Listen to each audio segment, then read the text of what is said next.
আচ্ছা কোনছে আল্লাহ বড় না মানুষ বড়? ধরো গাদা, তুই কার হাতে কার জোড়া দেশ? কুড়াই আল্লাহ আর কুড়াই মানুষ। যেটা কবার কইছে ওইটা কন। আল্লাহ বড় না মানুষ বড়? আল্লাহই তো বড়।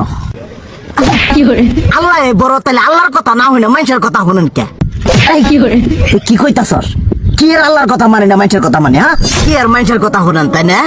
আমনে যে ওই দিনকে ডায়াবেটিসের রোগ নিয়ে যে হাসপাতালে গেলেন, ডাক্তার আপনার কত কিছু খাবার না করলো, সব কিছু না খাই এখন চলতেছেন।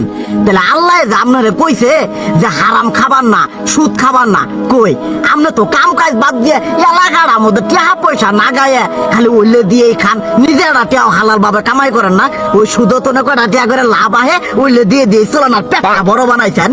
শুনেন একটা কথা কই, হারামের কোনোদিন আরাম নাই। হালাল পথে রুজি রোজগার করেন, প্রয়োজনে এড়া বেলা কম খায়েন, তাও শরীর পিণ্ডও ভালো থাকবো, কোনো রোগ বেদও হবো না, আরামও পাবেন, আল্লাহও খুশি থাকবো। তুই আমার এইভাবে বুঝাবি আগে কইলি না কে?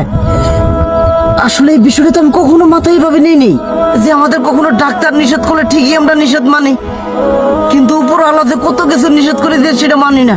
আর এই যে হারাম পথে টিয়া পয়সা কামাই করতেছেন, শরীরের মধ্যে দুনিয়া রোগ বেত হয়েছে, দেখা যাইতেছে যা টিয়া হারাম পথে কামাই করতেছেন তার তো বেশি টিয়া মনে করেন জ্বলেই যাইতেছে গা বেশি। আজকের পর থেকে আমি আর এই হারাম সুদ খামো না, আমি হালাল পথে চলবো, হালাল টাকা পয়সা ইনকাম করবো। এতে করে যদি একবেলা কমও খাইতে হয় তবুও খামো, তবু আমি আর এই হারাম পথে চলবো না। আচ্ছা ঠিক আছে।